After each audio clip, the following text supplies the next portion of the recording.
H5 public news ನಿಮ್ಮೊಂದಿಗೆ ನಾವು.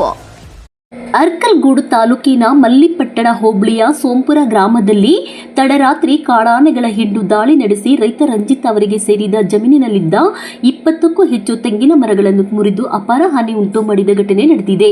ಆಹಾರ ಅರಸಿ ಬಂದ ಕಾಡಾನೆಗಳು ಜಮೀನಿಗೆ ನುಗ್ಗಿ ತೆಂಗಿನ ಮರಗಳನ್ನು ನೆರಕುರುಳಿಸಿದ್ದು, ಇದರಿಂದ ರೈತ ರಂಜಿತ್ ಅವರಿಗೆ ಲಕ್ಷಾಂತರ ರೂಪಾಯಿ ನಷ್ಟ ಉಂಟಾಗಿದೆ ಎಂದು ತಿಳಿದು ಬಂದಿದೆ. ಈಗಾಗಲೇ ಕೃಷಿ ಸಂಕಷ್ಟ ಎದುರಿಸುತ್ತಿರುವ ರೈತನಿಗೆ ಈ ಘಟನೆ ಮತ್ತೊಂದು ದೊಡ್ಡ ಹೊಡೆತವಾಗಿದೆ. ಘಟನೆಯ ಮಾಹಿತಿ ತಿಳಿಯುತ್ತಿದ್ದಂತೆ ಗ್ರಾಮಸ್ಥರು ಹಾಗೂ ರೈತರು ಸ್ಥಳಕ್ಕೆ ಭೇಟಿ ನೀಡಿ ಆನೆಯನ್ನು ಪರಿಶೀಲಿಸಿದರು. ಕಾಡಾನೆಗಳ ಹಾವಳಿ ದಿನದಿಂದ ದಿನಕ್ಕೆ ಹೆಚ್ಚುತ್ತಿದ್ದು, ಬೆಳೆ ಹಾಗೂ ಆಸ್ತಿಪಾಸ್ತಿಗೆ ನಿರಂತರ ಹಾನಿಯಾಗುತ್ತಿದೆ ಎಂದು ರೈತರು ಆತಂಕ ವ್ಯಕ್ತಪಡಿಸಿದ್ದಾರೆ. ಸಂಬಂಧಪಟ್ಟ ಅರಣ್ಯ ಇಲಾಖೆ ಅಧಿಕಾರಿಗಳು ತಕ್ಷಣ ಸ್ಥಳಕ್ಕೆ ಭೇಟಿ ನೀಡಿ ಆನೆಯ ಮೌಲ್ಯಮಾಪನ ನಡೆಸಿ ಸೂಕ್ತ ಪರಿಹಾರ ನೀಡಬೇಕು ಎಂದು ರೈತರು ಒತ್ತಾಯಿಸಿದ್ದಾರೆ. ಅದೇ ರೀತಿ ಸೋಂಪುರ ಹಾಗೂ ಸುತ್ತಮುತ್ತಲಿನ ಗ್ರಾಮಗಳಲ್ಲಿ ಕಾಡಾನೆಗಳ ಹಾವಳಿಗೆ ಶಾಶ್ವತ ಪರಿಹಾರ ಕಲ್ಪಿಸಲು ತಡೆಗೋಡೆ, ಕಂದಕ ನಿರ್ಮಾಣ, ನಿಗಾ ವ್ಯವಸ್ಥೆ ಬಲಪಡಿಸುವುದು ಹಾಗೂ ರಾತ್ರಿ ಗಸ್ತು ಹೆಚ್ಚಿಸುವಂತಹ ಕ್ರಮಗಳನ್ನು ಕೈಗೊಳ್ಳಬೇಕು ಎಂದು ಗ್ರಾಮಸ್ಥರು ಆಗ್ರಹಿಸಿದ್ದಾರೆ. ವರದಿ ಸಂತೋಷ್ ಗೌಡ, ಅರ್ಕಲ್ಗೂಡು.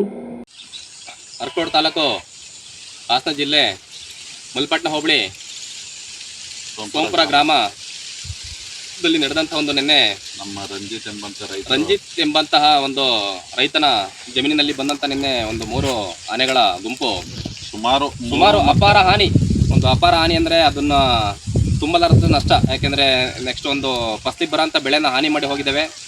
ಅದರಿಂದಾಗಿ ನಮ್ಮ ರೈತರು ತಾಲೂಕು ಅಧಿಕಾರಿಗಳಂತಹ ಒಂದು ಕಳಕಳಿ ವಿನಂತಿ ಏನಂದರೆ, ಇನ್ನು ನೆಕ್ಸ್ಟು ಯಾವುದೇ ಒಂದು ಆನೆಗಳ ಗುಂಪಾಗಲಿ, ಒಂದು ಹಿಂಡಾಗಲಿ, ಏನೇ ಒಂದು ಬಂದು ನೆಕ್ಸ್ಟು ಒಂದು ಬೆಳೆ ಹಾನಿ ಮಾಡಬಾರ್ದಂತೇಳಿ ಕಳಕಳಿ ವಿನಂತಿ. ಮತ್ತೇನಪ್ಪ ಅಂದರೆ, ಇದು ಪ್ರತಿ ವರ್ಷ ಇದೇ ಥರ ಆನೆಗಳ ದಾಮದಲ್ಲಿ ಹಿಂಡು ಬಂದು ಅಪಾರ ಹಾನಿ ಮಾಡಿರ್ತವೆ. ಅದರಿಂದಾಗಿ ಅಧಿಕಾರಿಗಳು ನೋಡಿ ಎಲ್ಲಿ ಏನು ಕಾಣ್ತಿದೆ ಇಲ್ಲಿ, ಇದು ಕೊಡಗು ಬರುತ್ತೆ, ಹಾಸನ ಬಾರ್ಡರ್ ಆಗಿರೋದ್ರಿಂದ ಆನೆಗಳು ಪ್ರತಿ ವರ್ಷ ಬರ್ತಾ ಇರ್ತವೆ. ಅದರಿಂದಾಗಿ ಯಾವುದೇ ಕಾರಣಕ್ಕೂ ಒಂದು ಬಾರ್ಡ್ರಿಂದ ಈಚೆ ಒಂದು ಆನೆಗಳು ಬರ್ದಂಗೆ ಅವಕ್ಕೊಂದು ಸ್ಥಳಾಂತರ ವರ್ಗಾವಣೆ, ಇಲ್ಲಿ ಒಂದು ದಟ್ಟವಾದ ಕಾಡು ಅರಣ್ಯ ಇರ್ತದೆ, ಅಲ್ಲಿಗೆ ಸ್ಥಳಾಂತರ ಮಾಡಬೇಕು.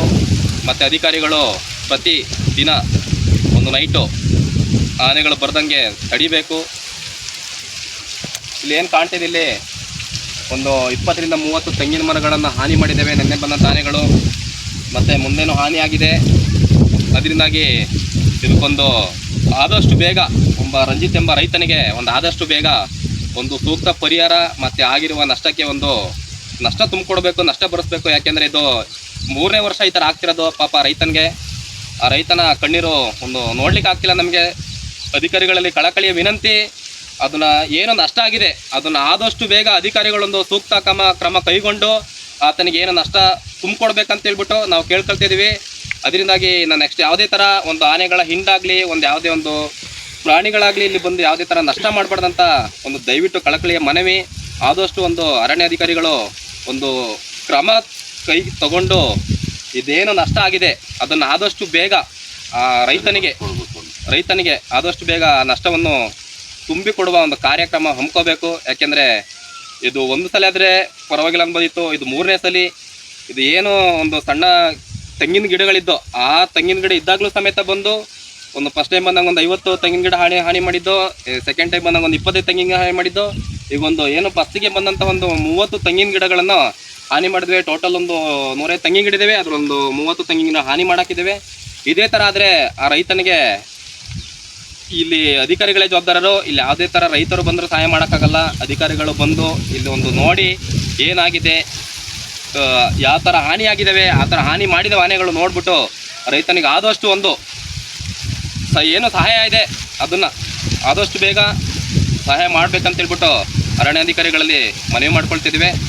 ಇನ್ನು ಯಾವುದೇ ಥರ ಈ ಥರ ಘಟನೆಗಳು ಮರುಕಳಿಸದಂತೆ ಅಧಿಕಾರಿಗಳು ಒಂದು ತಂಡನ ರಚನೆ ಮಾಡಿ ಇಲ್ಲಿಂದ ಆನೆಗಳನ್ನು ಎಲ್ಲಿ ಅವಕ್ಕೆ ಸೂಕ್ತವಾದ ಒಂದು ಅರಣ್ಯ ಇರ್ತದೋ, ಒಂದು ನೀರಿನ ಜಾಗ ಇರ್ತದೋ ಅಲ್ಲಿಗೆ ಸ್ಥಳಾಂತರ ಮಾಡಬೇಕಂತೇಳ್ಬಿಟ್ಟು ಅಧಿಕಾರಿಗಳ ಮುಂದೆ ನಿಂತು ನಾವೆಲ್ಲ ಕಳಕಳಿಯ ಮನವಿ ಮಾಡ್ತಿದ್ದೀವಿ. ಆದಷ್ಟು ಬೇಗ ಇದನ್ನು ನೀವು ಆ ರೈತನಿಗೆ ಒಂದು ಏನು ಇದಾಗಿದೆ, ನಷ್ಟ ಆಗಿದೆ, ಅದನ್ನು ಆದಷ್ಟು ಬೇಗ ತುಂಬಿಕೊಡ್ಬೇಕಂತ ನಾವು ನಿಮ್ಮಲ್ಲಿ ಕಳಕಳಿ ವಿನಂತಿ ಮಾಡ್ತಿದ್ದೀವಿ.